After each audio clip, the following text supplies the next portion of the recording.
The EC-204 AEG, is it the poor man's VFC, or is it everything you would want in the latest G28 style airsoft gun? We are going to briefly dive in and discuss some of the features of this rifle and give our thoughts on whether or not you should buy one. So starting from the front end of the gun, you're going to get a full metal flash hider that is not glued or pinned with a grub screw. This is a great option because you don't have to worry about destroying your threads trying to remove it.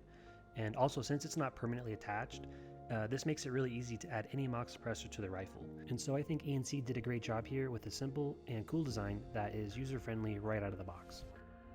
And so moving on to the rail briefly here, you do get full suppressor markings on the rail. The color is excellent. The fit and finish is super robust and durable. It's essentially everything you would expect from a VFC, so I give it a thumbs up there.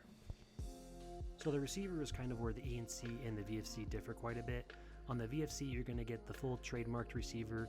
You're going to get the color accurate upper receiver color, as well as some small details as well, such as the selector levers and some other bits. Here on the ENC, you're not going to get any of that, but you do get some deep laser engraved CNC markings on the upper receiver.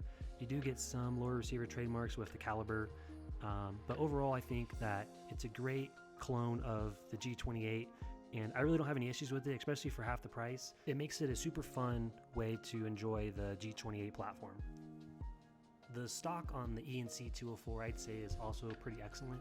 You know, you're going to get some adjustability out of it. I think there's 5 or 6 positions, and the battery space is also really good because if it's an AR-10 platform, tons of space to put a battery in there. It also has a quick change spring gearbox, so being able to access and change your FPS on the fly is also super important to some people. I think it's a great feature here. The magazines for the ENC-204 are plastic, and the magazine holds 110 rounds, so it holds quite a bit. Really nothing to say here, no complaints. I think it feeds really well, fits nice in the lower receiver, and overall, you know, I've had no issues with it. So moving on to some of the internal features of the ENC-204, you get a V2 extended gearbox, and the nozzle length is 23 millimeters long.